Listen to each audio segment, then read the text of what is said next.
Perhaps the ultimate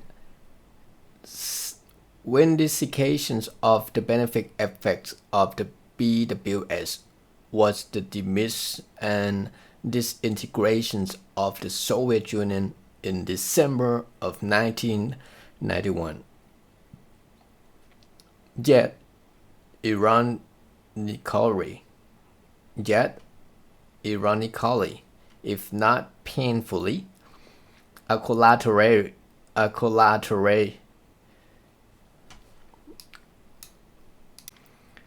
if not painfully, a collateral outcome of the BWS was the rise of these so-called emerging nations, especially that of the the People Republic of China, an event that is arguably the most significant transformation since the martialization of the United States as the world's premier economic power in the latter decades of the 19th century. Moreover, this role reversal is one that today portends a possible end to the BWS as we understand it. For our purpose in this paper, the rise of China represents a powerful threat to the underlying value and the principle of what we have termed the Bretton Woods system. The question going forward is whether or not these values and principles will hold, or will they be superseded by a significant different consensus that return us to the world of great power rivalries that dominant global relations for so long and ultimately ended in the deaths of tens, if not hundreds of millions of lives and the destructions of much of civilized world to wit which way the future. Implication of the end of the BWS. Some, particularly hardliner in the Trump administration, such as Pedro Navarro, the president's director of the Trade and Manufacturing Policy, seem to believe that any accommodation of China's reintegration into the world economy and its role as a response stakeholder in the US-led BWS should be perceived as the threat to American hegemony. Authors, however, see this relationship as one offering tangible benefits for all concerned parties as long as the fundamental principles of the system remain intact.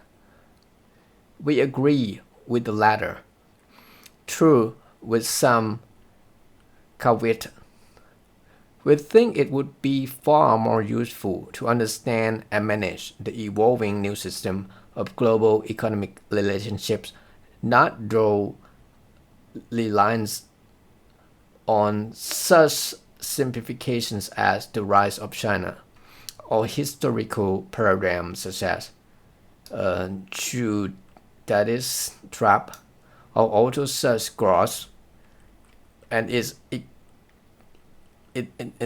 equally simplistic notion that this rise implied American decline, but rather though the historical premise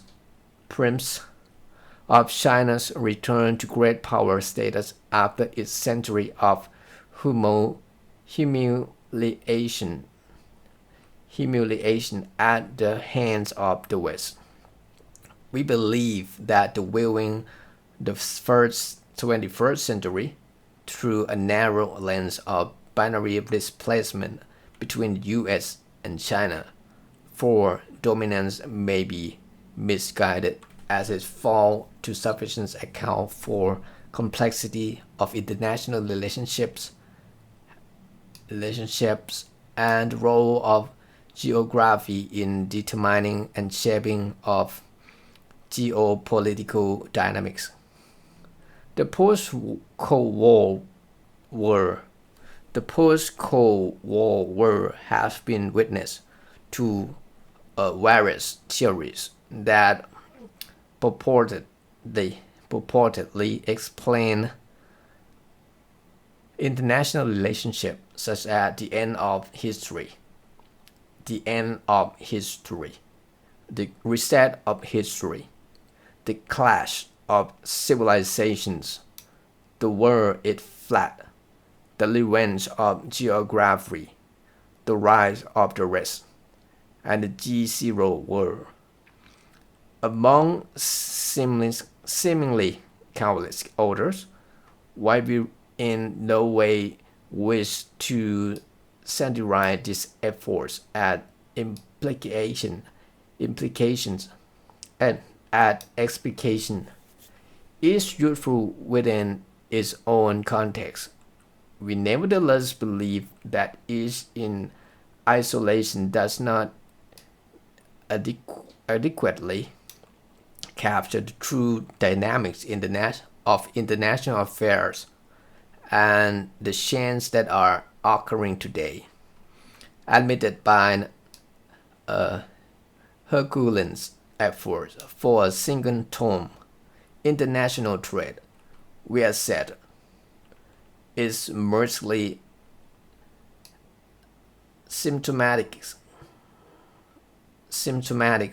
of larger, highly complex, and more profound global force, which in turn require a broader canvas if one desires to competently understand what is transpiring in our world system at this time.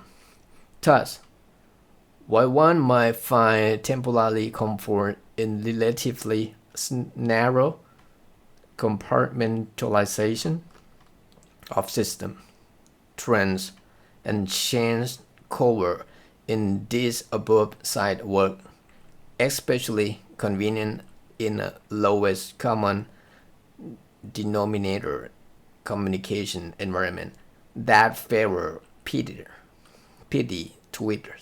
and Instagrams.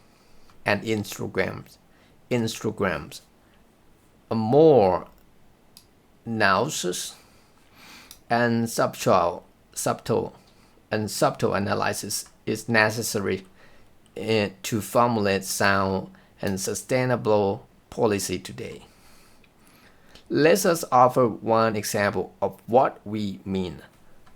While there are serious concerns about the exponential geopolitical impact of China's Belt and Road Initiative (BRI) and its apparent intent to restore the nation's status as world power, there was not seem to be adequate discussions about traditional great power policies, especially in Asia-Pacific region, that might limit the objective China seemed to be seeking through the BRI. The role and international posture of India is a case in point. That nation, another rapidly growing economy and one of the original emerging market nations known as the BRICS, that is Brazil, Russia, China, and India. Popularized by Goldman Sachs economics James O'Neill in 2001 and first, is also long-standing geopolitical rival of China of regional influence and power. One manifestation of that rivalry involves serious difference over nations' border in Jammu, Kashmir area of northern India. A problem that led to brief armed conflict in the past and which only recently was one of the worst of more military confrontation between the two nations. India is also obviously greatly concerned about the emerging China-Pakistan economic relationship that has been a product of BRI. In response, China has acted to strengthen alliance with Japan and Australia too.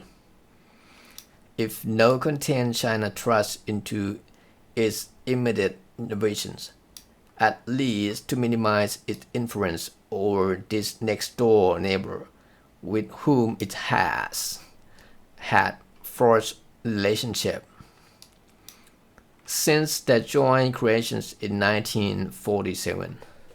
There are another example, including the resurgence of illiberal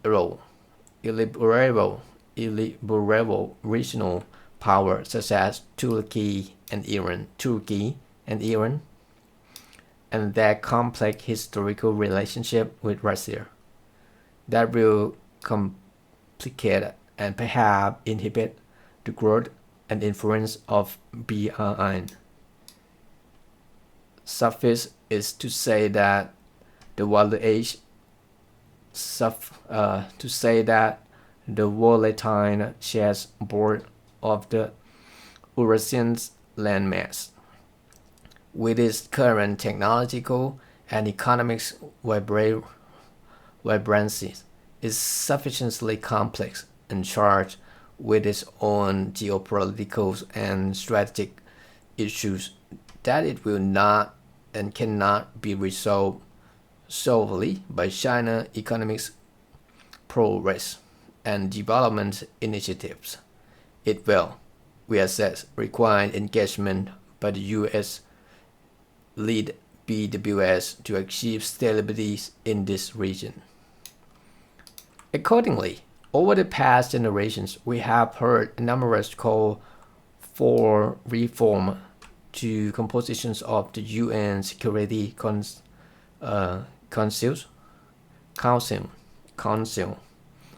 to reflect the realities of today's multipolar world, many of which seem reasonable on the surface, given the dramatic transformations in global power center since the end of the World War II. Yet, that has been said, it doesn't seem possible that China, a current permanent member of the Council, would advocate for China, or for that matter Brazil, another BRIC country, to become permanent members, as this would surely complicate its growing commercial and political relationship with other countries in the respective region, such as the above noted Pakistan and Chile in southern hemisphere. China visionary road to geopolitical global dominance through the BRI and other such avenue will likely experience the typical pain of adolescence growth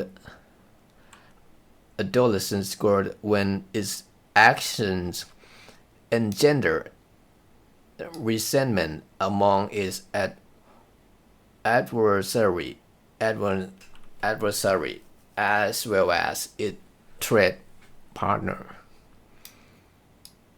Resentment that have been built on long-standing historical factors that will not easily disappear simply because China is expanding its economic growth through international investment.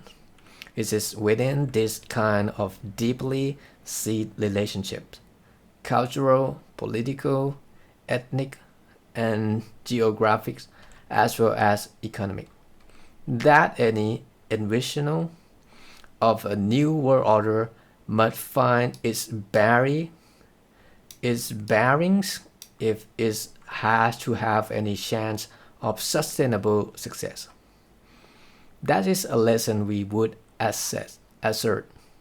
That is a lesson we would assert that applies to United States as well, and perhaps especially so given the Trump administration's somewhat constrained historical perspective that we have been displayed to the death in its approach to international relationships, as we will elaborate below. Inform announces American diplomacy can help ensure that the world remains relatively peaceful and prosperous, as it has seen the end of the World War II, even as the center of economic and demographic power shift eastward. But it will require diplomatical competence and diligence, including applications and comprehensive of history, to get there. Buster alone, but it will form U.S. leader and order, will not move to the needle. China, the U.S., and the World Trade Organization. In July 2018, Mr. Denis Sheth, U.S. ambassador to the WHO, present to the WHO General Council a striking rebuke of the trade policy of China, comments which he later adapted to in the 14th Trade Policy Review of the United States given to a panel of the WHO delegates in December of that year. In those prepared remarks, he clearly noted that one of the most critical issues facing the WHO membership is China's failure to fully embrace the market-oriented policy on which these institutions were founded and to which it remained committed. Despite repeated portrayal of itself as a staunch defender for free trade and the global trading system, China, this report claimed it is in fact among the most protectionist economies of the world. Contrary to the members' expectations, China has not been moving toward a fuller embrace of market-based policy and practice since it became a full participant in the WHO in 2001, after many years of denied acceptance.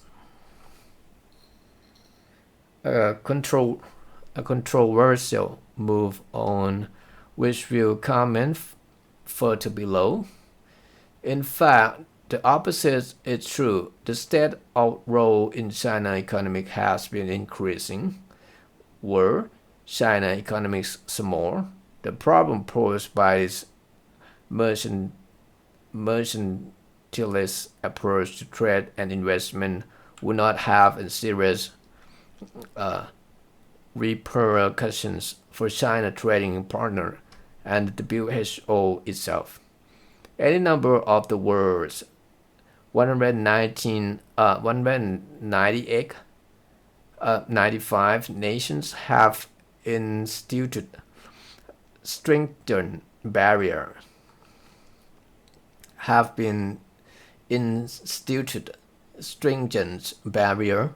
toward inward bound trade, but China economics is not small.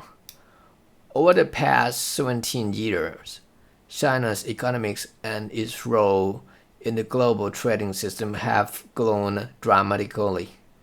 Measured in purchasing power parity, or PPP, China has surpassed the university annual gross domestic product output in shared volume.